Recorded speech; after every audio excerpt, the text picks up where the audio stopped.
The pandemic exposed deep inequalities in the world of work. Many trade union and workers' rights were violated due to lockdowns and COVID-19 measures. Trade unions helped many workers keep their jobs and income and access social protection. Most violations happened where trade union membership is lower, yet trade union membership is declining in developed and developing countries. So, what's the future for trade unions?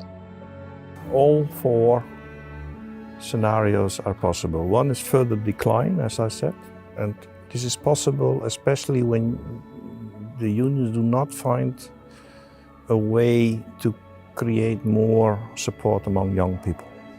Then inevitably you have further decline.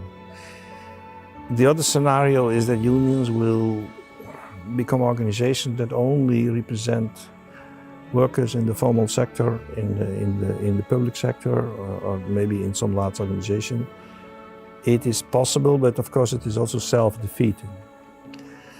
Then the scenario that unions will be replaced, not totally, but for a large part, by other types of organizations that somehow speak for workers. It is also possible, and it's already happening here and there.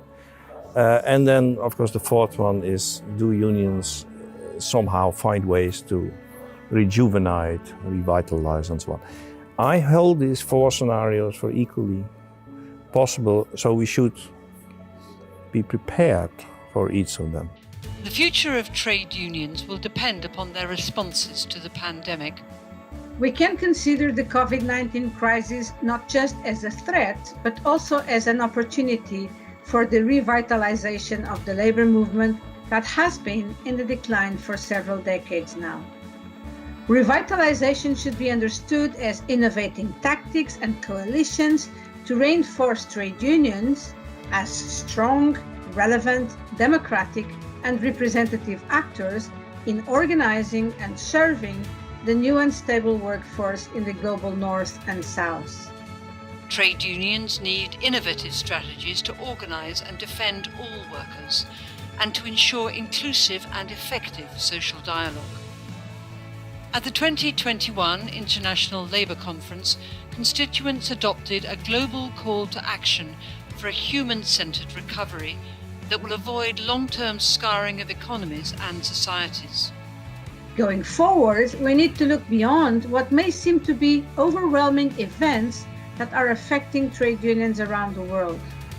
The future, no matter how bleak it may seem now, is not something which is exogenous, but is one that can and needs to be shaped by the labor movement towards a more equitable and a fairer world of work. Now it is time to act. ACTRAV helps trade unions meet the challenges they face. Together we can build back better from the COVID-19 pandemic towards a world with decent work and social justice for all.